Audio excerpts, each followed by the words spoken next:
ጤና ይስጥልን የከበረ ሰላምታችን በመላው ዓለም ሆናችሁ ቃል ስፖርት ዩቲዩብ ቻናላችንን ለምትከታተሉ አድማጮቻችን ሁሉ ይድረስ ብለናል። ከሀገር ቤት እስከ ባህር ማዶ ለዚህም ሰዓት መርጠን ያሰናዳንላችሁን ስፖርታዊ ጥንቅሮች በቅደም ተከተል እያጋራናችሁ ቆይታ እናደርግ። ደውል ጊዜው እስከ ፕሮግራማችን ፍጻሜ ቆዩ። ላይክ አድርጉን፣ አበረታቱን። እንደዚሁም ቤተሰቡን ካሻችሁ ሰብስክራይብ ማድረግ ይቻላል። ሐሳብ አስተያየታችሁን ስለምታጋሩን አስቀድመን እንደሁል ጊዜው ዛሬ ማመሰገን። ዛሬ በአውሮፓ ሻምፒዮንስ ሊግ አንዱን የፍጻሜ ተፋላሚ ቡድን እንለያለን። በተለይ በሳንሲሮ ስቴዲየም በሚደረገው ጨዋታ ባርሴሎና ከኢንተር ሚላን እጅግ በጣም ተጠባቂው ጨዋታ ነው። በዚህ ጨዋታ ላይ በርካታ አነጋጋሪ ነገሮች ከወዲሁ መሰማታቸውን ቀጥለዋል። ከቡድን ዜና ከጉዳት ጋር በተያያዘ አሰልጣኞች የሰጡትን ጋዜጣዊ መግለጫና ጨዋታው ላይ የሚጠበቁ አንዳንድ ሁነቶችን እናጋራቸዋለን። እናንተ ግን በሐሳብ መስጫ ሳጥናችን ላይም በዛሬው ዕለት የ2024-25 የአውሮፓ ሻምፒዮንስ ሊግ የፍጻሜ ተፋላሚ ወደ ሙኒክ የሚያመራው ክለብ ከሁለቱ ማን ይመስላችኋል? አጋሩን። እኛ በመረጃችን ሰፋ ያለ ክፍለ ጊዜ ሰጥተን እንመለከተዋለን። በአውሮፓ ትልቅ ክለቦችን የተመለከተ ወቅታዊ ጥንቅሮችን ይዘንላችኋል። ወደ ቤተሰቦቻችን ከአውሮፓ ትልቅ ክለቦች ወቅታዊ ዝውውር መረጃዎችን በታላላቅ ክለቦች እናነሳለን። ማንቸስተር ዩናይትድ የ17 ዓመት ወጣት ለማምጣት የሚያደርገው ጥረት፣ ከዛ ውጪ ማንቸስተር ዩናይትድ ቤት ተሰሩ ስለተባሉ ትልቅ ስህተቶች በተመለከተ የቀድሞ ሌጀንዶች የሚሉት ነገር አለ። ከዩናይትድ ጋር ስለሚለያዩት አንድ አሰልጣኝም የምንነግራችሁ መረጃ አለ። ያው የብሩኖ ፈርናንዴስ ጉዳይ በስፋት ከአረቡ ዓለም ጋር ቢያያዝም ታማኝ ምንጮች ቢያረጋግጡትም ግን አዲስ ጥርት ያለ መረጃ በብሩኖ ፈርናንዴስ ዝውውር ጉዳይ ላይ ለዩናይትድ ደጋፊዎች እናደርሳችኋለን። ነገርየው ትንሽ ለየት ያለ ነገር ስለሆነ ማለት ነው። ከአርሰናል ጋር በተያያዘ ክለቡን የሚለቁ ተጫዋቾች ካሁኑ ስማቸው እየተነገረ ይገኛል ወይም እየተረጋገጠ ይገኛል። ከዛ በተጨማሪ ግን አርሰናል በፕሪሚየር ሊጉ ልምድ ያላቸውም ተጫዋቾች እንዲሁም በአውሮፓ ትልቅ ልምድ ያላቸውን ተጫዋቾች ለማምጣት በሚደረገው ጥረት ላይ ቪክተር ጊዮኬሬስን በተመለከተና እንደዚሁም ሮድሪጎን በተመለከተ አዳዲስ ያገኘናቸው መረጃዎች አሉ። አርሰናል ጋር በተያያዘ ከሰሞኑ ምስራቅ አፍሪካ ሀገራት መሪዎች ለአርሰናል ያላቸውን ድጋፍ እየገለጹ ይገኛሉ። ሰሞኑን የኬንያውን ፕሬዝዳንት ተሰማን፣ አሁን ደግሞ ሌላ አፍሪካዊ መሪ ከአርሰናል ጋር በተያያዘ አንድ አነጋጋሪ ውሳኔን ወስነዋል። አነጋጋሪውን ይህ የአፍሪካ ፕሬዝዳንት ውሳኔ እናደርሳቸዋለን። ከሊቨርፑል ጋር በተያያዘ በሊቨርፑል በኩል ለየት ያሉ መረጃዎችን ይዘንላቸዋል። ያው ሊቨርፑል ከዚህ በኋላ በሳምንቱ የሚያደርገው ጨዋታዎች አሳሳቢ አይደሉም። ስለዚህ ከዝውውር ጋር በተያያዘና የቡድን ዜናዎች በትልቁ ሊነገሩ የሚችሉ ናቸው። ሰፋ ያለ የዝውውር መረጃ ለሊቨርፑል ደጋፊዎች አሰናድተን ይዘንላችሁ መተናል። ጠብቁን። በተወዳጁ የእንግሊዝ ፕሪሚየር ሊግ ተስተካካይ መርሃ ግብር ከተደረገ በኋላ በደረጃ ሰንጠረዡ ላይ እንዴት ያለ ነገር ተፈጠረ የሚለውን እናደርሳችኋለን። ከዛ በተጨማሪ በፕሪሚየር ሊጉ ተጠባቂ ቀጣይ ጨዋታዎችን ለይተን እንመለከታለን። በእንግሊዝ ፕሪሚየር ሊግም አንድ አዲስ ሕግ ሊተገበር መሆኑ አነጋጋሪነቱ እንደቀጠለ ይገኛል። በአውሮፓ ትልቅ ክለቦች፣ ትልቅ ተጫዋቾች ወቅታዊ ዕለታዊ የቡድን መረጃዎችን፣ ሀገራዊ ጉዳይ እንዲሁም አፍሪካዊ ጉዳይን አሰናድተን በተጨማሪነት ይዘንላችሁ መተናል። እስከ ፕሮግራማችን ፍጻሜ ቆዩ። ውድ ቤተሰቦቻችን ላይክ አድርጉና አበረታቱን። ሐሳብ አስተያየታችሁን በሐሳብ መስጫ ሳጥናችን ላይ ዛሬ በሚደረጉ የአውሮፓ ሻምፒዮንስ ሊግ ጨዋታም የግል መልከታችሁን እንደዚሁ ልታጋሩን ትችላላችሁ። ውድ ቤተሰቦቻችን እኛ መረጃዎቹን ለእናንተ ስናደርሳችሁ ታዲያ እንደ ሁልጊዜው የላይክ በተኗን አንድ ጊዜ በመጫን እያበረታታችሁን እስከ ፕሮግራማችን ፍጻሜ ቆዩ። እንደ ሁልጊዜው ዛሬም አጠራጠር ያሉ ስፖርታዊ ጥንቅሮቻችንን ሀገራዊ ጉዳይ በማስቀደም እንጀምራለን። በድጋሚ መልካም ቆይታ ተመኘን። በኢትዮጵያ ፕሪሚየር ሊግ 28ኛ ሳምንት መርሃ ግብሮች መካሄዳቸውን ቀጥሏል። ሁለት መርሃ ግብሮችን ተመለከትን። ግብ የተመለከትንበት ጨዋታ ኢትዮጵያ ቡና ከሃዲያ ሆሳዕና ያደረጉት ጨዋታ ነበረ። ኢትዮጵያ ቡና ጨዋታውን 1-0 በሆነ ውጤት ድል አድርገዋል። ኢትዮጵያ ቡናን ብቸኛ የማሸነፊያ ግብ ዴቪን ዋቻኳ 60ኛው ደቂቃ ላይ ነበረ ማሳረፍ እየቻለው። ቡናማዎቹ ማሸነፋቸውን ተከትሎ አንድ ጨዋታ ከሚቀረው ከሊጉ መሪ ያላቸው የነጥብ ልዩነት ወደ 9 ዝቅ አድርገውታል። በጊዜያዊነትም ቢሆን ኢትዮጵያ ቡና አሁን ነጥቡን 45 አደርሷል። ሁለተኛ ደረጃ ላይ ተቀምጧል። ሃዲያ ሆሳዕና 38 ነጥቦችን በመያዝ አምስተኛ ደረጃ ላይ እንደዚሁ መቀመጣቸውን አረጋግጧል። እነኚህ ሁለት ቡድኖች በቀጣይም እሁድ ኢትዮጵያ ቡና ከወላይታ ዲቻ፣ እንደዚሁም ቀጣይ ሳምንት ማክሰኞ ሃዲያ ሆሳዕና ከወልዋሎ ዓዲግራት ዩኒቨርሲቲ በኢትዮጵያ ፕሪሚየር ሊግ 29ኛ ሳምንት ጨዋታቸውን እንደዚሁ የሚያደርጉ ይሆናል።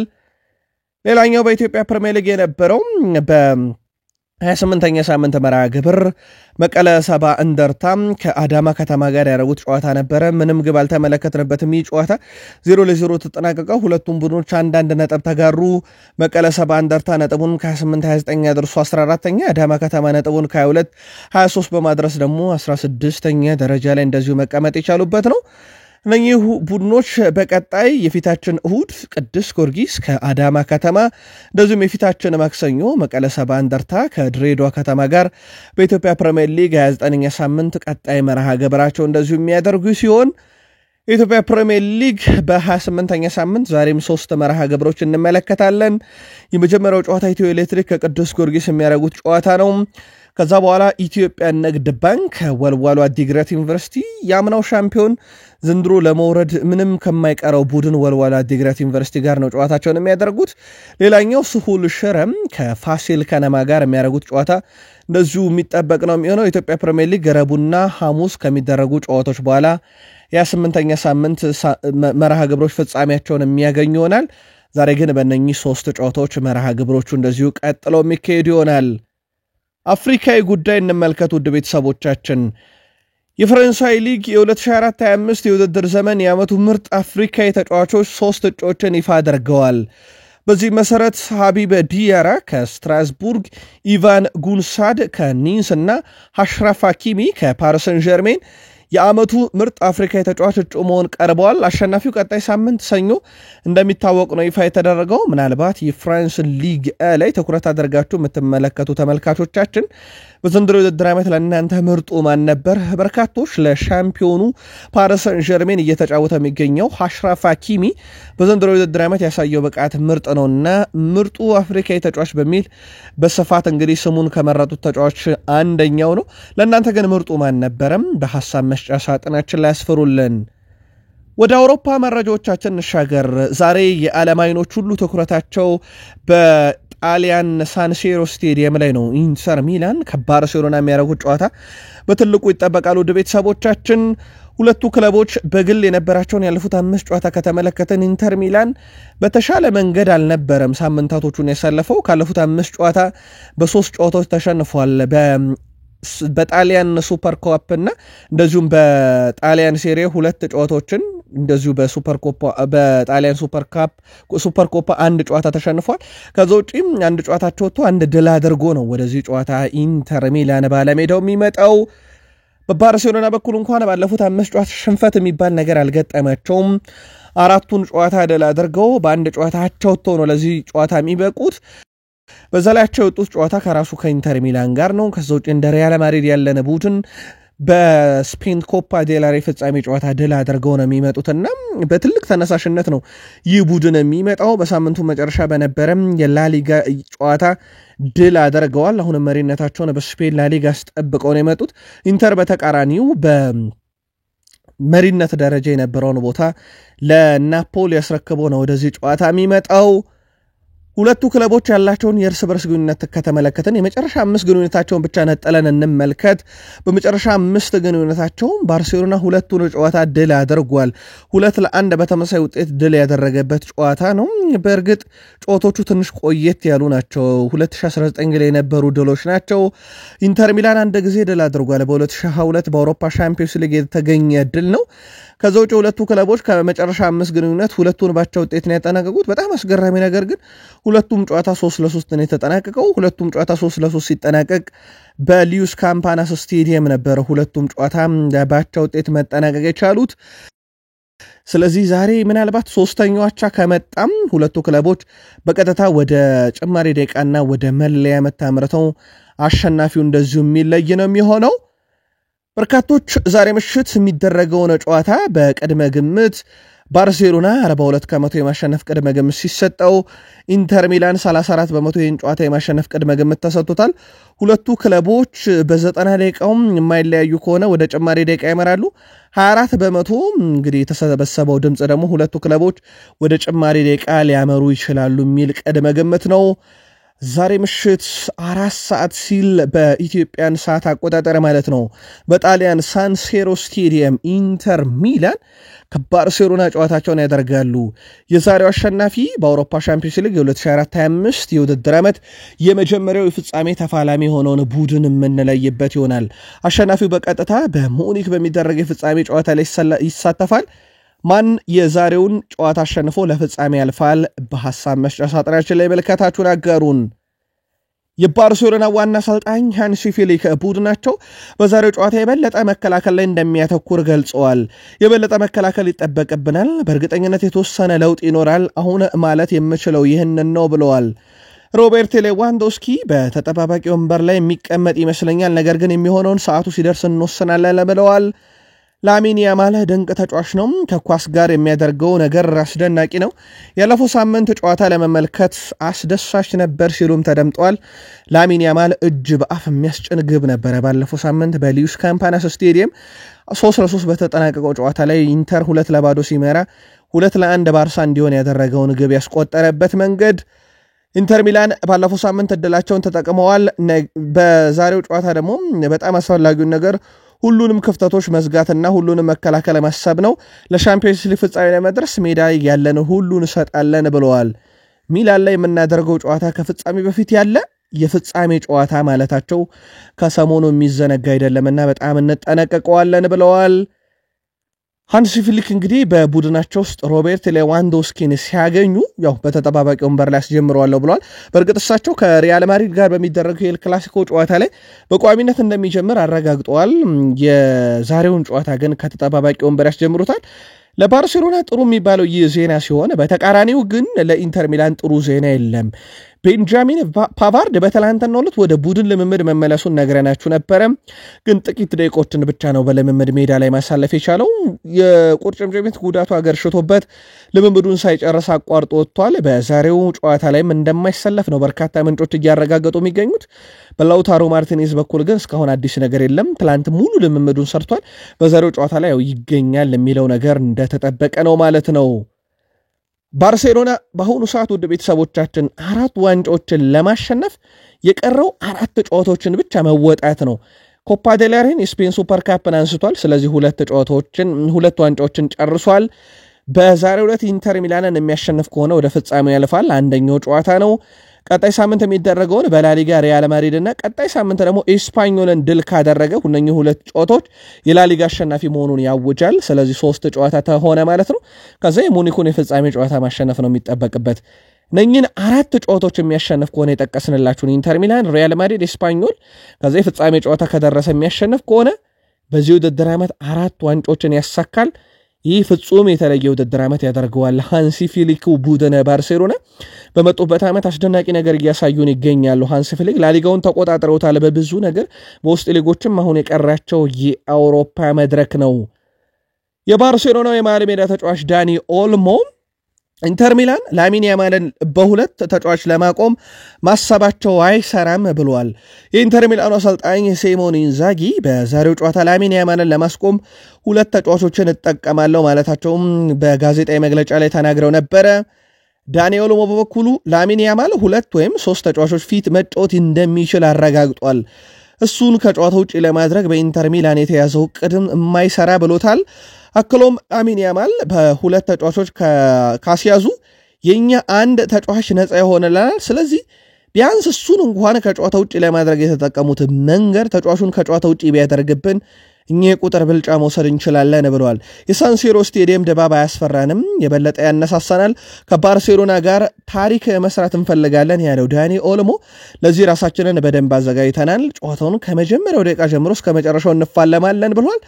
የተለያዩ ስትራቴጂዎችን በእኛም በኩል ነድፈን ይዘን ነው ወደ ሜዳ የምንገባው ብሏል። ጨዋታው ካሁኑ አጓጊ እንዲሆን ያደረጉም የቃላት ሽኩቻዎችም እንደቀጠሉ ይገኛሉ። በኦፕታ በኩል ግን ኦፕታ የአውሮፓ ሻምፒዮንስ ሊግን የዛሬ ግማሽ ፍጻሜ ጨዋታዎች ሳይደረጉ በፊት ይዞት በወጣው መረጃ መሰረት 41.6 በመቶን የዘንድሮን የአውሮፓ ሻምፒዮንስ ሊግ ዋንጫ በዚህ ሰዓት ለፓሪስ ሰን ዠርሜን ሰጥቶታል። ሁለተኛ ደረጃ ላይ ያስቀመጠው ባርሴሎናን ነው። ወደ 26.6 በመቶ የማሸነፍ ቅድመ ግምት ተሰጥቶታል። ኢንተር ሚላን 20.6 በመቶ፣ ሶስተኛው ቡድን ነው የማሸነፍ ቅድመ ግምት የተሰጠው። አርሰናል 11.2 በመቶ የማሸነፍ ቅድመ ግምት አራተኛ ደረጃ ላይ ተቀምጧል። ካስታወሳችሁ የአውሮፓ ሻምፒዮንስ ሊግ የግማሽ ፍጻሜ የመጀመሪያ ዙር ጨዋታ ከመደረጉ በፊት የአውሮፓ ሻምፒዮንስ ሊግ ቅድመ ግምት ለአርሰናል ነበር የተሰጠው። ከአውሮፓ ሻምፒዮንስ ሊግ የግማሽ ፍጻሜ የመጀመሪያ ዙር የኤምሬት ጨዋታ በኋላ ነው ኦፕታ ቅድመ ግምቱን ለፓሪስ ሰን ዠርሜን ሰጥቶ አርሰናልን ወደ አራተኛ ደረጃ ዝቅ ያደረገው። ውድ ቤተሰቦቻችን ግምታችሁን በሐሳብ መስጫ ሳጥናችን ላይ ያስፍሩልን። ሌሎች ተጨማሪ መረጃዎችን ደግሞ እንመልከት። በጣሊያን ሴሪ የ35ኛ ሳምንት መርሃ ግብር ኤስ ሚላን ከጄኖዋ ጋር ያደረጉትን ጨዋታ 2-1 በሆነ ውጤት ድል አድርገዋል። የኤስ ሚላንን የማሸነፊያ ግቦች ራፋኤል ሊአኦ እና ፍሪድሩፑስ ናቸው በራሱ መረብ ላይ ያስቆጠረው። እንደዚሁ ኦሊቬ ለጄኖዋ ግብ ማስቆጠር ችለዋል። በግብ ማስቆጠር ደረጃ በቪታኒያ በኩል ቀዳሚውን ግብ አስቆጠረላቸው። ይመሩ ነበረ ማለት ነው ጄኖዋሽ ለረጅም ደቂቃ። በኋላም ላይ ራፋኤል ሊአኦ 76ኛው ደቂቃ ላይ በአንድ ደቂቃ ልዩነት ነው ፍሪድሪፕ በራሱ መረብ ላይ ግብ አስቆጥሮ ኤስ ሚላን ጨዋታውን ከተመሪነት ወደ መሪነት ቀይሮ ድል ያደረጉት። ድሉን ተከትሎ ኤስ ሚላን ነጥባቸውን 57 አደረሱም። ጄኖዋ እዛው 39 ነጥብ ላይ ለመቆም ተገድዷል። ቀጣይ ሳምንት አርብ ኤስ ሚላን ከቦሎኛ እንደዚሁም እሁድ ናፖሊ ከጄኖዋ ጋር በጣሊያን ሴሪ የ36ኛ ሳምንት መርሃ ግብራቸው እንደዚሁ የሚያደርግ ይሆናል። ውጤቱን ተከትሎ አሁንም ናፖሊ እስከ 35ኛ ሳምንት የጣሊያን ሴሪን በ77 ነጥቦች ይመራል። ኢንተር ሚላን በ74 ይከተላል። አታላንታ 68 ነጥብ ይዞ ሶስተኛ ነው። ዩቬንቱስ በ63 አራተኛ፣ ሮማ በ63 በተመሳይ በግብ ክፍያ ተበልጦ ወደ አምስተኛ ደረጃ ተቀምጧል። ላዚዮ በተመሳይ 63 ነጥብ በግብ ክፍያ ተበልጦ ስድስተኛ፣ ቦሎኛ በ62 ነጥብ ሰባተኛ፣ ፊዮረንቲና በ59 ነጥብ ስምንተኛ፣ ኤስ ሚላን በ57 ነጥብ ዘጠነኛ፣ እንደዚሁም ኮሞ በ45 ነጥብ 10ኛ ተቀምጧል። የሴስክ ፋብሬጋሱ ቡድን ዘንድሮ የጣሊያን ሴሪ ዋንጫው የሚወሰነው በሁለቱ ክለቦች ናፖሊ እና ኢንተር ሚላን ሲሆን የአውሮፓ ሻምፒዮንስ ሊግ ትኬትን ለመቁረጥ እንደ አታላንታ፣ ዩቬንቱስ በተለይም አታላንታ የተሻለውን ደረጃ ይዟል። ዩቬንቱስ፣ ሮማ፣ ላዚዮ፣ ቦሎኛ እነኚህ ደግሞ በትልቅ ደረጃ ይጠበቃሉ። ፊዮረንቲና፣ ሚላን፣ ነኮሞ ደግሞ ሌሎች የአውሮፓ መድረክ ትኬቶችን ለመቁረጥ የሚፋለሙ የጣሊያን ክለቦች ናቸው። በስፔን ላሊጋ አንድ ተጠባቂ ጨዋታ ነበረ። በጄሮና በማሎርካ መካከል የነበረው ጨዋታ ነው። ጨዋታውም በጄሮና 1-0 አሸናፊነት ተጠናቋል። ስቱዋኒ ነበር 10ኛው ደቂቃ ላይ የጄሮናን የማሸነፊያ ግብ ከመረብ ማሳረፍ የቻለው። ማሎርካ ተከታታይ ሽንፈቶችን ማስተናገዱን ቀጥሏል። በደረጃ ሰንጠረዡ ላይ ከተመለከትን በተለይም የባርሴሎና መሪነት አሁንም እንደቀጠለ ነው። ባርሴሎና በ79 ነጥብ አሁንም ላሊጋውን ይመራል። ሪያል ማድሪድ በ75 ነጥብ ይከተላል። ኤል ክላሲኮ ጨዋታ ቀጣይ ሳምንት ይጠበቃል። አትሌቲኮ ማድሪድ ለአውሮፓ ሻምፒዮንስ ሊግ ነው ከዚህ በኋላ ሶስተኛው ነው። አትሌቲኮ ቤልባኦ በ61 ነጥብ አራተኛ፣ ቪላሪያል በ58 ነጥብ አምስተኛ፣ ሪያል ቤትስ በ57 ነጥብ ስድስተኛ ደረጃ፣ እንደዚሁም ሴልታ ቪጎ በ46 ነጥብ ሰባተኛ። የአውሮፓን ትኬት ለመቁረጥ የሚደረጉ ጥረቶች ናቸው። ማሎርካ መሸነፉን ተከትሎ እንግዲህ ትልቅ በደረጃ ሰንጠረዡ ላይ ለውጥ ሊያመጣለት የሚችል በተለይም እስከ 7ኛ ደረጃ ሊመጣ የሚችልና የአውሮፓን ትኬት መቁረጥ የሚያስችለውን እድል ሳይጠቀምበት ቀርቷል። ጄሮና ማሸነፉን ተከትሎ ነጥቡን 68 በማድረስ ከወራጅ ቀጠናው ራሱን እያራቀ ይገኛል። በዚህ ሳምንት ከነበሩ የላሊጋ ጨዋታዎች በኋላ ያለው የደረጃ ሰንጠረዥ ይመስላል። ሉካ ሞድሪች እና ሉካስ ቫስኬዝ ሁለቱም በባርሴሎና የዓለም ክለቦች ዋንጫ እንደሚሳተፉ ሬልቮ አረጋግጧል። ሁለቱ ክለቦች በዓመቱ መጨረሻ ክለቡን ይለቃሉ ተብሎ ነው የሚጠበቀው እስከዚህ ሰዓት ድረስ። ነገር ግን በዓለም ክለቦች ዋንጫ ሁለቱም 100% ክለቡን እንደሚወክሉ ተረጋግጧል። በሉካስ ቫስኬዝ በኩል ወደ ቤተሰቦቻችን በተለይም የትሬንት አሌክሳንደር-አርኖልድ ሪያል ማድሪድን መቀላቀል ተከትሎ 100% ክለቡን እንደሚለቅ ነው የተረጋገጠው። አሁን ያልተረጋገጠው የሉካ ሞድሪች ጉዳይ ብቻ ነው። ከዛ ውጭ ግን የሉካስ ቫስኬዝ ጉዳይ በሪያል ማድሪድ ያበቃለት ነው ተብሏል። ሪያል ማድሪዶች በርከት ያሉ አማራጮችንም እንደዚሁ እየተመለከቱ ይገኛሉ። ቡድናቸውን በቀጣይ ውድድር ዓመት ለማጠናከር ቀለባቸውን የሳበው ደግሞ የፓሪስ ሰን ዠርሜን ወጣቱ ተጫዋች ዲዛይር ዱዊ ነው። ይህን ተጫዋች የግላቸው የማድረግ ፍላጎት አላቸው። በተለይም ሮድሪጎ አሁን ስሙ ከሌሎች የአውሮፓ ትልቅ ክለቦች ጋር እየተያዘ ነው። በአመቱ መጨረሻ ሪያል ማድሪድን ይለቃል እየተባለ ይገኛል። የሮድሪጎን መዳረሻ በተመለከተ ከአንድ የፕሪሚየር ሊግ ክለብ ጋር ዛሬም ስሙን በስፋት ሰምተናል፣ እንመለከቷለን በፕሪሚየር ሊግ መረጃ። ታዲያ እሱን ለመተካት እንደ አማራጭ የተያዘው ተጫዋች የፓሪስ ሰን ዠርሜኑ ዲዛየር ዱዊ ነው ተብሏል። በቀጣይም ሪያል ማድሪድ እና በፓሪስ ሰን ዠርሜን መካከል ምን አይነት ድርድር ይኖራል፣ ማድሪድ ይህን ጉዳይ ይዞም ይፋዊ ጥያቄ ያቀርባሉ የሚለው ነገር ደግሞ በትልቁ የሚጠበቀው ነው። የሪያል ማድሪድ በተለይም ካርሎ አንቸሎቲ መልቀቅን ተከትሎ አልጋ ወራሻቸው ይሆናል ተብሎ የሚጠበቀው የባየር ሌቨርኩሰን አሰልጣኝ ዣቪ አሎንሶ እንደሆነ ይታወቃል። ዣቪ አሎንሶ ግን ሁለት የውድድር ዓመትን አሳልፏል። በአምናና ዘንድሮ በጣም የተለያዩ በጣም የተራራቁ አምና ያለምንም ሽንፈት የቡንደስሊጋው ሻምፒዮን ሲሆን በአጠቃላይ በ2023-24 የውድድር ዓመት በቡንደስሊጋው የጣለው ነጥብ ብዛት 12 ብቻ ነበረም። በወቅቱም ሻምፒዮን ነበሩ። የዲኤፍቢ ፖካል ሻምፒዮን፣ የኤሮፕ ሊግ የፍጻሜ ተፋላሚ ነበሩ። ምንም እንኳን በአታላንታ ከበድ ያለ ሽንፈት አስተናግደው በኤድሞንድ ላሉክማን ሃትሪክ ተሸነፈው ዋንጫውን ቢያጡትም ዘንድሮ ደግሞ ከዛ የከፋ ዓመት ነው በተለይም እያሳለፉ የሚገኙት።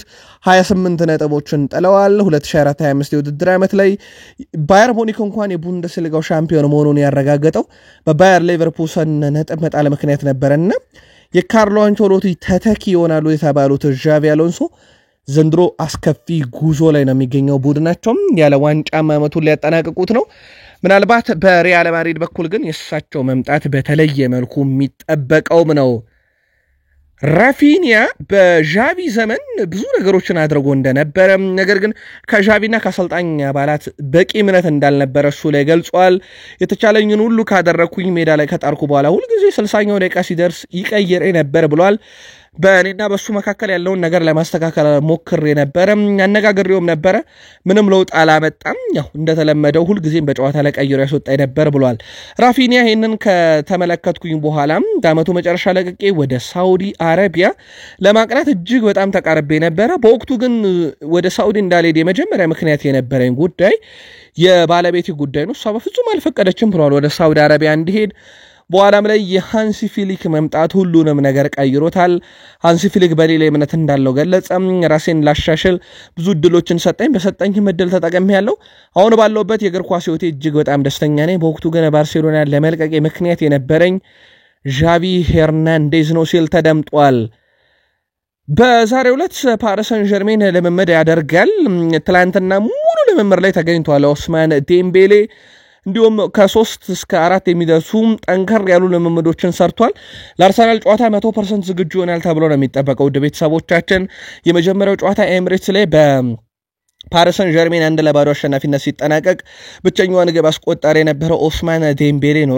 ከራሱ የሜዳ ክፍል ይዞ የመጣውን ኳስ ከክቫራትስኬሊያን ጋር 1-2 ከተጫወቱ በኋላ ነበር ያስቆጠራት። ታዲያ በጉዳት ከሜዳ ያርቆ የነበረው ተጫዋቹ በፍራንስ ሊግም አንድ ጨዋታ አመልጦታል። በዚህ ሳምንት ትላንት ሙሉ መደበኛ ልምምድ ሰርቷል። ዛሬም ይሰራል ተብሎ ይጠበቃል። ይህ ለፓሪስ ሰን ዠርሜን አስደሳቹ መረጃ ነው። በዛ ላይ ደግሞ የፍራንስ ሊግ ከፍተኛ ግብ አስቆጣሪነትን አሁንም የሚመራው እሱ ነው። ኦስማን ዴምቤሌ 21 ግቦች ይዞ የፍራንስ ሊግ መሪ ነው። ሜሰን ግሪንውድ 18 ሁለተኛ፣ ጆናታን ዴቪድ በ16 ሶስተኛ፣ እንደዚሁም ኮሎም ወንዶ በ15 አራተኛ፣ ባርኮላ የፓሪስ ሰን ዠርሜን ተጫዋች በ14 አምስተኛ ደረጃ ላይ ተቀምጧል። ዴምቤሌ ግን የፍራንስ ሊግ ከፍተኛ ግብ አስቆጣሪነትን አሁንም እየመራ ይገኛል። ኤድዋርዶ ቦቭ በድጋሚ በሴሪያው እንደማይጫወት ተረጋግጧል። ወደ ቤተሰቦቻችን በልብ ህመም ምክንያት ሜዳ ላይ ተዘለፍልፎ ከወደቀ በኋላ ለ12 ቀናት ሆስፒታል ቆይቶ ወጥቷል። ቦቭ ልክ እንደ ክርስቲያን ኤሪክሰን አሁን የማንቸስተር ዩናይትድ ተጫዋች ማለት ነው ልቡ ላይ አጋዥ መሳሪያ የተገጠመለት ሲሆን በሴሪኤው ህግም እንግዲህ መሳሪያ የተገጠመለት ተጫዋች በሊጉ መጫወት አይችልም። እናም የሮማ ደጋፊዎች ልብ በሚሰብር ሁኔታ እያለቀሰ በትላንትናው ዕለት ስንብት አድርጓል። ስለዚህ የሮማ ተጫዋች አይሆንም ማለት ነው። ከዚህ በኋላ ኤድዋርዶ ቦቭ ወደ ሌሎች ሊጎች ለማምራት ይገደዳል። የጣሊያን ሴሪ ህግ እስካልተሻሻለ ድረስ ቦቭ ድጋሚ በጣሊያን ሴሪ በየትኛውም ክለብ ሲጫወት አንመለከተውም። ውድ ቤተሰቦቻችን ቃል ስፖርት ዩቲዩብ ቻናላችን ላይ ትገኛላችሁ። ከሀገር ቤት እስከ ባህር ማዶ የተመራረጡ ስፖርታዊ ጥንቅሮችን እያጋራናችሁ እንገኛለን። ከተወዳጁ የእንግሊዝ ፕሪሚየር ሊግ ታላላቅ ክለቦች ብቻ ወዳገኘናቸው ተጨማሪ ስፖርታዊ ጥንቅሮች እንሻገር። በድጋሚ ከቃል ስፖርት ዩቲዩብ ቻናላችን ጋር መልካም ቆይታ ተመኘን። በሚቀጥለው የውድድር ዘመን ፕሪሚየር ሊጉ አዳዲስ ህጎችን ይተገብራል ተብሎ ይጠበቃል።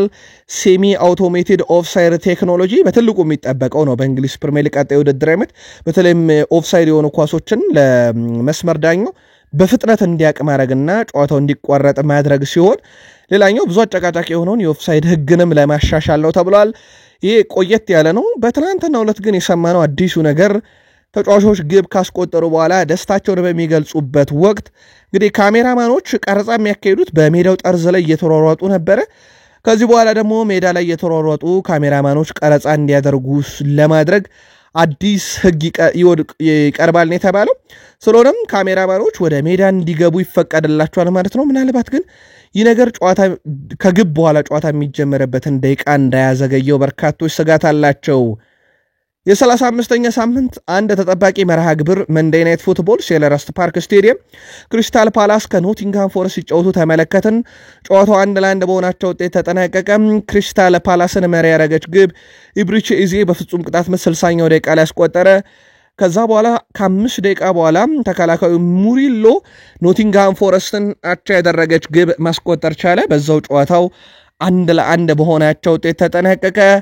ኖቲንግሃም ፎረስት ለ10ኛ ጊዜ ክሪስታል ፓላስ ጋር ያደረገውን ጨዋታ በፕሪሚየር ሊጉ ባንዱም ሽንፈት አልቀመሰም። ስለዚህ በፓላስ ላይ ያለው የበላይነት እንደተጠበቀ ቢሆንም ግን ድፍን 3 ነጥቦችን ከዚህ ስቴዲየም ላይ ማግኘት አልቻለም የኑኖ ስፕሪንቶ ሳንቶስ ቡድን ኖቲንግሃም ፎረስት። ኢብሪቼ ኢዜ ግብ ማስቆጠሩን ተከትሎ በዘንድሮ የውድድር ዓመት በአጠቃላይ በ19 ጨዋታ 14ኛ የግብ አስተዋጽኦ ነው። ትላንትና ደግሞ ቶማስ ቱሄል በሴልኸርስት ፓርክ ስቴዲየም ታድመው ነበረ። በቀጣይ ለእንግሊዝ ብሔራዊ ቡድን ጥሪ የሚያቀርቡላቸውን ተጫዋቾች ለመገምገም ማለት ነው። ኢብሪቼ ኢዜ መጀመሪያውን ጥሪ በሳቸው ስር ተጠርቶ ግብም ማስቆጥሮ ራሱን አሳይቶ ነበር የመጣው። ለዳግም ጥሪ ራሱን በደንብ እያሳየ ነው። ትላንትና ግብ አስቆጠረ። በሜዳውም ላይ ጥሩ እንቅስቃሴ ካደረጉ የፓላስ ተጫዋቾች አንደኛው ነበረ። ፓላስ እንግዲህ አቻ መውጣቱን ተከትሎ ነጥቡን 61 ብቻ ነው ያደረሰው። ትልቅ እድል ነው ያመለጠው በትላንትናው ዕለት። ኖቲንግሃም ፎረስት እንዳጀማመሩ አይደለም ሁሉ ነገር ውድ ቤተሰቦቻችን። አሁን አርሰናል እንግዲህ ሊቨርፑል ስላረጋገጠ ማለት ነው። አርሰናል በ67 ነጥብ ሁለተኛ፣ ማንቸስተር ሲቲ በ64 ነጥብ ሶስተኛ፣ ኒውካስል በ63 ነጥብ አራተኛ፣ ቼልሲ በ63 ነጥብ በግብ ክፍያ ተበልጦ አምስተኛ። ይህ የአውሮፓ ሻምፒዮንስ ሊግ ትኬት የሚያስቆርጠው ደረጃ ነው። ኖቲንግሃም ፎረስት እና አስቶን ቪላ በ61 እና በ60 ነጥብ 6 እና 7 ናቸው። ይህ ደግሞ የአውሮፓ ሊግን ትኬት የሚያስቆርጥ ነው። ቀጣይ መርሃ ግብሮችን ከተመለከትን ውድ ቤተሰቦቻችን በእነኚህ ክለቦች መሃል ማለት ነው አርሰናል ከሊቨርፑል ከኒውካስል እና ከሳውዝሃምፕተን ጨዋታ ያደርጋል። ይህ ለአርሰናል ከበድ የሚያደርግ ፈተና ነው። ምናልባት አርሰናል የአውሮፓ ሻምፒዮንስ ሊግ ትኬትን ባያጣበት እንኳን ቢያንስ ፈተና ሊሆንበት ይችላል ሁለተኛ ሆኖ ለማጠናቀቅ። በሲቲ በኩል ሳውዝሃምፕተን በርንማውዝ ፉልሃምን ይገጥማል። አሁን በፕሪሚየር ሊጉ 3ኛ ደረጃ ነው የሚገኘው። ኒውካስል ዩናይትድ በ63 4ኛ የሚገኘው። ቀጣይ ተፋላሚዎቹ ቼልሲ፣ አርሰናል እና ኤቨርተን ነው። ለኒውካስል ዩናይትድ ፈታኝ አጋጣሚ ናቸው፣ ምንም ጥርጥር የለውም። ቼልሲም ቶፕ 5 ውስጥ ለመጨረስ በሚደረገው ጥረት በቀጣይ 3 ጨዋታ ኒውካስል፣ ማንቸስተር ዩናይትድ፣ ኖቲንግሃም ፎረስትን ይገጥማል። የኑኖ ስፕሪንቶ ሳንቶስ ቡድን የአውሮፓ ሻምፒዮንስ ሊግን አንድ ጊዜ ያነሳው ቡድን ዳግም ወደ መድረኩ ለመመለስ ሌስተር ሲቲ፣ ዌስትሃም፣ ቼልሲን አሸንፎ የሌሎች ክለቦችን ውጤት ይጠብቃል። አስቶን ቪላን በተመሳይ በርንማውዝ፣ ቶትናም እና ማንቸስተር ዩናይትድን ይገጥማል። የሌሎች ክለቦችን ውጤት ይጠብቃል። የአውሮፓ ሻምፒዮንስ ሊግ ትኬት ለመቁረጥ ቀሪ 3 ጨዋታዎች ከምንም በላይ በጣም አጓጊ ናቸው በዚህ ዘርፍ ላይ። ሰሞኑን በማህበራዊ ትስስር ገጽ ከሊቨርፑል ጋር በተያያዘ በተለይም የአርኖልድን ስንብት ተከትሎ በርካታ አማራጮችን እየሰማ እንገኛለን። በእርግጥ ሊቨርፑል ዝውውር ያደርጋል። አሁን ደግሞ አስገዳጅ ዝውውርም በአንድ ቦታ ላይ ተፈጥሯል። በቀኝ መከላከል ኦና አይና ኖቲንግሃም ፎረስት ይገኛል። ጄሬሚ ፍሬምፖንግ ከባየር ሌቨርኩሰን፣ ወንደርሰን ከሞናኮም፣ ዌስሊ ፍራንካ ከፍላሚንጎ፣ ዣቬር ራይድ ከፌኖርድ፣ ማርቲን ፈርናንዴስ ከፖርቶ፣ ቫሌንቶን ሌቨርሜንቶን ከኒውካስል ዩናይትድ በዋነኝነት በሊቨርፑል በኩል አርኖልድን ለመተካት ከተያዙ ተጫዋቾች ውስጥ ይጠቀሳል። ሊቨርፑል እነዚህ ተጫዋቾች ለማስፈረም ፍላጎት እንዳለ የሚገለጽ ቢሆንም እስካሁን ይፋዊ ንግግር ከአንደኛውም የመስመር ተከላካይ ጋር አላደረገም። አውሮፓም ላይ ያሉ የሚባሉ ምርጥ የቀኝ ተመላላሽ ተጫዋቾች አንደኛው ነው። ምናልባት እንደ ኦላ አይና ያለ ደግሞ በበርካታ የፕሪሚየር ሊግ ክለቦችም ይፈለጋል። ጨረታው ሊበዛበት ይችላል ተብሎ ይጠበቃል። ለሊቨርፑል የቀድሞ የሊቨርፑል አሰልጣኝ የርገን ክሎፕ ክለቡን የለቀቁበት ዋነኛ ምክንያት አብዛኛውን ከዝውውር ጋር በተያያዘ ነው ተብሎ መረጃዎች ሲወጡ ነበረ። አሁን ግን ሊቨርፑል ቀጣይ ክረምት ላይ ዝውውሮችን ያደርጋል። አርኔ ስሎት እኛ ቀድመን ነው ትልቅ የክረምት ዝውውሮችን የፈጸምነው ብለዋል። የትኞቹን ሲባሉ የቨርጅል ቫን ዳይክና የሙሐመድ ሳላን አንስተዋል። እነኚህን ኮንትራቶች ያራዝመናል፣ እነኚህ ራሳቸው እንደ ትልቅ ዝውውር ይቆጠራሉ ብለዋል። እናም ብዙ ሰዎች ለቀጣይ ውድድር ዘመን እንዲህ ብለው ያልጠበቁት ይመስለኛል። እነሱን ማቆየት ራሱ ለኛ በጣም አስፈላጊ ስለነበረ እንደ ትልቅ ዝውውር ነው ምን ቆጥረው ብለዋል። ቀደም እየተናገረ ያለው ባለን ቡድን ደስተኛ ነኝ። ክረምቱ ምን እንደሚመጣ እናያለን። ነገር ግን አንዳንድ ጊዜ አዲስ ኃይል መጨመር ጥሩ ነው። በገበያው ላይ ጥሩ ተጫዋች ካገኘን ጥሩ ነው። ቀድሞውንም ቢሆን ጥሩ ክረምት እንደሚሆን እናቅ ነበር። የበለጠ እንሻሻልበታለን። ለኛ ግን የክረምት ዝውውር መስኮት ነው የጀመርነው። ቫን ዳይክ እና ሳላህን ኮንትራት ስናራዝም ነው ብለዋል። አሌክሲስ ማካሊስተር በቶትናም ሆትስፐርስ ላይ በተለይም ዋንጫውን ያረጋገጡበት ጨዋታ ላይ ያስቆጠሩት ግብ በህይወቴ በጣም አስፈላጊው ግብ ብሎታል። አሰልጣኛችንና የቡድን አባላት አሁን መሻሻል እንዳለብኝ ያውቃሉ። የንም የትልቁ ስኬት መጀመሪያ አድርጌ ወስደዋለሁ እና መሻሻል ባለብኝ ጉዳይ ላይ አሁንም በትልቁ ራሴን ለማሻሻል ስራዎችን እሰራለሁ ሲል ተደምጧል። በሚቀጥለው ዓመት ለሻምፒዮንስ ሊግ ነው የምንፋለመው። ቡድኑ በቂ ነው ብሏል ለሻምፒዮንስ ሊግ ለመፋለም። ዘንድሮም በእርግጥ አጀማመሩ እንደዛ ነበረ። በፓሪስ ሰን ዠርሜን ከውድድሩ እስኪሰናበት ድረስ የአውሮፓ ሻምፒዮንስ ሊግ ጠንካራው ቡድን ለዋንጫው ቅድመ ግምት የተሰጠው ለሊቨርፑል እንደነበረም ይታወቃል። ሊጉን በቀላሉ እንደምናሸንፍ አልተሰማኝም ነበረ፣ ምክንያቱም ገና ዝግጁ አልነበረም ቡድኑ በዘንድሮ የውድድር ዓመት ፕሪሚየር ሊጉን ለማንሳት። ግን ከጠበቅነው ጊዜ ፈጥነን ፕሪሚየር ሊጉን እናሸንፈናል ብለዋል አሌክሲስ ማካሊስተር። ሉዊስ ዲያዝ ብዙ ሰዎች በእኛ አላመኑም ነበረ። ነገር ግን እኛ ከመጀመሪያው ቀን ጀምሮ ቀን በቀን ራሳችንን እያሻሻልን ስራዎችን እየሰራን ራሳችንን እያሳየን መተን የሊጉ ሻምፒዮን ሆነናል። ማንም እንዳልጠበቀን አውቃለሁኝ። ይህም ለኛ በጣም ዋንጫውን ትልቅ እንዲሆን ያደረገልን ሳንጠበቅን ማንሳታችንና ከጫና ነፃ መሆናችን ነው ብሏል። ዘንድሮ ሊቨርፑል ብዙ ጫና አልነበረበትም የፕሪሚየር ሊጉን ዋንጫ ለማንሳት። በርካቶች ለቶፕ ፎርም የማይጠብቁት ቡድን ነበር። በተለይም ከክሎፕ ስንብት ከአርኔ ስሎት አዲስ መሆናቸው በክረምት ቡድኑን በቋሚነት ያገለግላል የተባለ አንድም ተጫዋች ባለማስፈረማቸው ምክንያት በአንድ የፕሪሚየር ሊግ ሲዝን ብዙ ኳሶችን አሲስት ማድረግ የቻሉ ተከላካዮችን ካየን አንዲ ሮበርትሰን እና ትሬንት አሌክሳንደር-አርኖልድ ናቸው የሚፈራረቁት በቅርብ ጊዜ። በ2019 ትሬንት አሌክሳንደር-አርኖልድ 13፣ በ2018 ትሬንት አሌክሳንደር-አርኖልድ 12፣ አንዲ ሮበርትሰን በ2019-12፣ ትሬንት አሌክሳንደር-አርኖልድ በ2021-22 12 አሲስቶችን አድርጓል። ይህ በተከላካይ በቅርብ ዓመታት ያየናቸው ትልቅ የሚባሉ ቁጥሮች ናቸው ውድ ቤተሰቦቻችን። ሌላኛው ግን ከአርኖልድ ጋር በተያያዘ የመጀመሪያ ጨዋታውን እሱ 2016 ኦክቶበር ላይ ነበረ የርገን ክሎፕ የወቅቱ አሰልጣኝ እንግዲህ ቋሚ አሰላለፍ ውስጥ ያስገቡት። ከሱ በላይ የግብ አስተዋጽኦ በሊቨርፑል ቤት ያላቸው ሳላ 354፣ ሮቤርቶ ፌርሚኖ 156፣ ሳዲዮ ማኔ 149 ከ1 እስከ 3 ያለውን ደረጃ ሲይዙ አራተኛው ተጫዋች እሱ ነው። ለሊቨርፑል መጫወት ከጀመረ ጊዜ ጀምሮ 109 የግብ አስተዋጽኦ አለው። ይህ በሊቨርፑል አራተኛው ከፍተኛ የግብ አስተዋጽኦ ነው። ከ2016 ከአርኖልድ መሰለፍ በኋላ ዲያጎ ጆታ 87 የግብ አስተዋጽኦ አምስተኛው ነው። ይህን ተጫዋች ነው እንግዲህ ሊቨርፑል አሳልፎ በነፃ ለሪያል ማድሪድ የሚሰጠው። ግን አንድ ቃለ መጠይቁን እያየው ነበር ወደ ቤተሰቦቻችን 2019 ላይ የተሰጠ ቃለ መጠይቅ ነው። የኔ ምርጡ ቡድን ከሊቨርፑል ቀጥሎ ባርሴሎና ነው ይላል። እንግዲህ ይህ ቃለ መጠይቅ የተደረገው 2019 ትሬንት አሌክሳንደር-አርኖልድ ነው ያደረገውና በራሱ አንደበት የተነገረ ቃለ መጠይቅ ነው። በማህበራዊ ሚዲያዎች ላይ ልትመለከቱ ትችላላችሁ። ግን አሁን የሪያል ማድሪድ ንብረት ነው። አርሰናል ለቀጣይ ውድድር ዓመት የአጥቂ ስፍራ ተጫዋች ወደ ቡድኑ ያመጣል ተብሎ ይጠበቃል። በርካታ አማራጮች አሁንም በዝርዝር ውስጥ ተካተዋል። በዋነኝነት ቪክተር ጊዮኬሬስ እንደሚጠቀስ ይታወቃል። አርሰናሎች ቀጣይ ክረምት ላይ ይህን ተጫዋች ለግላቸው ለማድረግ ታዲያ እስከ 60 ሚሊዮን ዩሮ ለማውጣት ፈቃደኛ ናቸው ቢባልም ስፖርቲንግ ሊዝበን ግን አሁን ተጫዋቹ እያሳየ ከሚገኘው ብቃት አንጻር ከ60 ሚሊዮን ዩሮ በላይ ይፈልጋሉ ተብሏል። በተለይም ስካይ ስፖርት በፊት ገጹ ላይ ይዞት በወጣው መረጃ መሰረት ተጫዋቹ ለትልቅ ክለብ የመጫወት እቅድ ስላለው ወደ አርሰናል ለመምጣት ነገሮች ቀላል ቢሆንም ከዙር ጋር በተያያዘ ግን በስፖርቲንግ ሊዝበንና በአርሰናል መካከል ነገሮች ከባድ ሊሆኑ ይችላሉ ተብሎ ይጠበቃል። እስከ 100 ሚሊዮን ዩሮ ሊጠይቁ ይችላሉ እየተባለ ይገኛልና አርሰናል በእቅድ ውስጥ የያዘው 60 ሚሊዮን ዩሮ ነው። ነገር ግን አርሰናል ራሱ እዚህ ዝውውር ላይ ሌሎች የሚያጤናቸው ጉዳዮች ሊኖሩ ይችላሉ የሚሉ መረጃዎች በስፋት እየወጡ ይገኛሉ። ሌላኛው ያው ማድሪድ የሮድሪጎ ተተኪ እንዲሆን ዲዛየር ዱዊን በዋነኝነት ይዟል። ታዲያም ሮድሪጎ በቀጣይ በትልቅ ክለቦች ሲጠበቅ አንደኛው በእንግሊዝ ቼልሲና አርሰናል መካከል የሚደረገው ፉክክር ነው። ከማድሪድ በክረምቱ ሊለቅ የተቃረበው ሮድሪጎ አርሰናሎች ማስፈረም እንደሚፈልጉ የተዘገበ ነው። ተጫዋቹ ወደ ፕሪሚየር ሊግ መምጣት ደግሞ እንደ አማራጭ ያየው ነገር ነው ተብሏል። አርሰናሎች የፊት መስመራቸውን ለማጠናከር ሮድሪጎን በዋነኝነት በቀዳቸው ይዘውታል። ግን እንዳልኳቸው ፉክክሩ ጠንከር ያለ ነው። ይህን ተጫዋችም ወደ ቡድናቸው ለማምጣት ያው በክረምት ሌላ የሚጠበቀው ዝውውር አሁንም በዋነኝነት እየሰሩበት ያለው የኤልካኑስ ዝውውር ነው።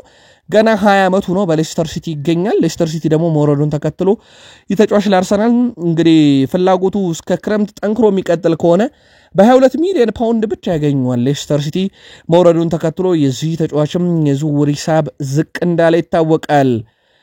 የመድፈኞቹም የመሃል ሜዳ ተጫዋች ጆርጂኒዮ የብራዚሉን ክለብ ፍላሚንጎ ለመቀላቀል ከስምምነት ደርሷል። በትላንትናው ዕለት እኛ አስቀድመን ኢንተርናሽናል ብሬክ ወቅት ምናልባት የአርሰናል ደጋፊዎችና የቃል ስፖርት ዩቲዩብ ቻናል የዘወትር ተከታታዮቻችን ያስታውሱታል ብለን እናስባለን። በዛ እንደሚገኝና ድርድር እያደረገ እንደነበረ ነገረናችኋል። ድርድሩ በትላንትናው ዕለት ተጠናቋል። ጆርጂኒዮ በውድድር ዘመኑ መጨረሻ አርሰናልን በመልቀቅ ፍላሚንጎን ይቀላቀላል። ጆርጂኒዮ በፍላሚንጎ ቤት እስከ 2028 የሚያቆየውን የ3 ዓመት ኮንትራትም ለመፈራረም ነው ከስምምነት የደረሰው። አሁን ጉዳት ላይ ነው። ምናልባት አርሰናል የመጨረሻውን ጨዋታ በፕሪሚየር ሊጉ ሲያደርግ ግን ከጉዳት አገግሞ ሊገኝ ይችላል ተብሎ እንደዚሁ ይጠበቃል። ተጫዋቹ እስከዛ ሰዓት ድረስ ግን ስለመገኘቱ እርግጥ የሆነ ነገር የለም። ጆርጂኒዮና ቲምበር ከሮቡ ጨዋታ በፊት እንግዲህ የመጨረሻም ግምገማ እንደዚሁ ይደረግለታል። በተለይም የዩሊያን ቲምበር ጉዳይ ነው የሚጠበቀው። ዛሬ መጨረሻ ግምገማው ይደረጋል። እናም ብቁ የሚሆን ከሆነ ይሰለፋል። አሊያም ግን ቤን ዋይት ከከቫራትስኬሊያን ትልቁን ፉክክር በጨዋታው ላይ እናያለን ተብሎ ይጠበቃል። እንግዲህ በአውሮፓ ሻምፒዮንስ ሊግ አርሰናል የህልውና ጨዋታ ያደርጋል ማለት ነው። በሚቀጥለው የውድድር ዓመት በአውሮፓ ሻምፒዮንስ ሊግ ለመሳተፍ በዋናው ሊግ ማለት ነው 3 ነጥብ ብቻ ማሳካት ይጠበቅበታል። ያው ከኖቲንግሃም ፎረስት ጋር ያላቸው የግብ ልዩነት ሰፊ መሆኑን ተከትሎ ምናልባት በዛ መንገድ ሊመጣ ይችላል። የአውሮፓ ሻምፒዮንስ ሊግ ላይ ግን ሮብ ምሽት ነው ሁሉን ነገር የሚወስነው። በአርሰናል ደጋፊነት ለረጅም ዓመታት የምናውቃቸው የሩዋንዳው ፕሬዝዳንት ፖል ካጋሜ ከሰሞኑ እንግዲህ ሐሳብ ሰጥቷል። ከሰሞኑ የኬንያው ፕሬዝዳንት ነበሩ ጸሎት ጭምር አደረጋሉ ያሉት ለአርሰናል። የኬንያው ፕሬዝዳንት ቀጥሎ ደግሞ ፖል ካጋሜ ምላሻቸውን ሰጥተዋል። ሮፔሲጂን አርሰናል አሸንፎ ወደ ፍጻሜ ካቀና በፕሬዝዳንት ቢሮ ውስጥ የሚሰሩ 4 የአርሰናል ደጋፊዎች ሰራተኞችን በሙሉ ለአንድ ሳምንት እረፍት ሰጣቸዋለሁ ነው ያሉት። እሳቸው ደግሞ ከጸሎት ባለፈ መልኩ ለሰራተኞች እረፍት ሰጣለሁ ብለዋል። ለአርሰናል በአፍሪካ ምድር የሚደረገው ጸሎት አልፎ አሁን ደግሞ ለሰራተኞች ፍቃድ ይሰጣል። ይህ የሚሆነው ግን አርሰናል ድል አድርጎም ወደ አውሮፓ ሻምፒዮንስ ሊግ ፍጻሜ የሚያልፍ ከሆነ ብቻ ነው። ማንቸስተር ዩናይትድ ፍራንኮ ማስታንቱኖን ከሪቨር ፕሌት ለማስፈረም ተመራጩ ክለብ ሆኗል ይለናል የጊቭ ሚ ስፖርት ዘገባ። በሪያል ማድሪድ ሲፈለግ የነበረው አርጀንቲና 17 ዓመት የመሃል ሜዳ ተጫዋች አሁን ላይ ከነጩ ቤት ይልቅ ወደ ዩናይትድ ማምራትን ይመርጣል እየተባለ ነው። ሪያል ማድሪድ አሁን ላይም ካላቸው ስብስብ አንጻር ተጫዋቹ የግላቸው ለማድረግ እንደማይቸኩሉና በዚህ ክረምት ለዝውውሩ ገንዘብ ለማውጣት ዝግጁ እንዳልሆኑ የክለብ ምንጮች እያረጋገጡ ይገኛሉ። በዛ ላይ ደግሞ በሪያል ማድሪድ በኩል ወጣት ተጫዋቾች እንደ ኤንድሪክ እና እንደዚሁም ደግሞ አርዳ ጉለር በቂ ደቂቃ ለማግኘታቸው ተጫዋቹ ምርጫው ማንቸስተር ዩናይትድ እንዲሆን አድርጎታል እየተባለ ነው። ፍራንኮ ማስታንቱኖ ከዩናይትድ በተጨማሪ ሌሎች ክለቦችን ፈላጊውን እንዳሉ ሲዘገብ፣ ነገር ግን ጊቭ ሚ ስፖርት የተጫዋቹ ቀጣይ ማረፊያ ኦልድ ትራፎርድ የመሆን እድሉ እጅግ በጣም ሰፊ ነው ተብሏል። በማንቸስተር ዩናይትድ ወጣቶችን የማስፈረም ፕሮጀክቱ አሁንም እንደቀጠለ ነው። ዝውውርን ካነሳን ግን አልሂላል ብሩኖ ፈርናንዴዝ ላይ ከፍተኛ ፍላጎት እንዳለው 100% የተረጋገጠ ነው። ወደ ቤተሰቦቻችን ፋብሪዚዮ ሮማኖ መረጃው እውነት ነው። የሳውዲ ክለቦች በተለይም አልሂላል የብሩኖ ፈርናንዴዝ ዋነኛ ፈላጊ ነው። በቀጣይም ከተጫዋቹ የቅርብ ሰዎችና ከዩናይትድ ጋር ድርድር የማድረግ ፍላጎት አላቸው ቢባልም ማንቸስተር ዩናይትድ ግን ብሩኖ ፈርናንዴዝን የመሸጥ ምንም አይነት ፍላጎት የለውም ተብሏል። ስለሆነም ብሩኖ ፈርናንዴዝም ወደ ሳውዲ አረቢያ የመሄድ ምንም አይነት ፍንጭ አልሰጠም።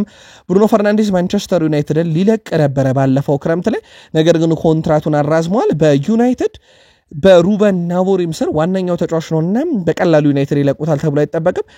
አልሂላል ግን ሙከራ ያደርጋሉ ብሏል ፋብሪዚዮ ሮማኖ። ማን ዩናይትድ ትልቁን ስህተት የሰራው ስኮት ማክቶሚኔን የሸጠለት ነው ያሉት ደግሞ የቀድሞ የማንቸስተር ዩናይትድ ተጫዋችና እንደዚሁ አሰልጣኝ ኦሊ ጉናር ሶልሻየር ናቸው። ኦሊ ጉናር ሶልሻየር በማንቸስተር ዩናይትድ ትልቅ ስህተት የሰራው ይህ ተጫዋች በለቀቀ ሰዓት ነው ብሏል። እሱ አሁን በናፖሊ ያሳየ የነበረውን ብቃት በዩናይትድም ሲያስመለክተን ነበር። ስለዚህ በናፖሊ አዲስ ነገር አላየውበትም ብለዋል እሳቸው። በእርግጥ ናፖሊዎች እኛ ጋር ከመጣ በኋላ ነው የተሻሻለው የሚል ነገርን ቢያነሱም ማለት ነው። ኦሊ ጉናር ሶልሻየር ግን ፍጹም ስህተት ሰርቷል። ማንቸስተር ዩናይትድ ምርጡን ተጫዋቻቸውን ለቀዋል። ከ30 ሚሊዮን ፓውንድ ስኮት ማክቶሚኔ ይሻል ነበር ብሏል። ምናልባት የዩናይትድ ደጋፊዎች ጉዳዩን በእናንተ እይታስ እንዴት ታዩታላችሁ? አጋሩን።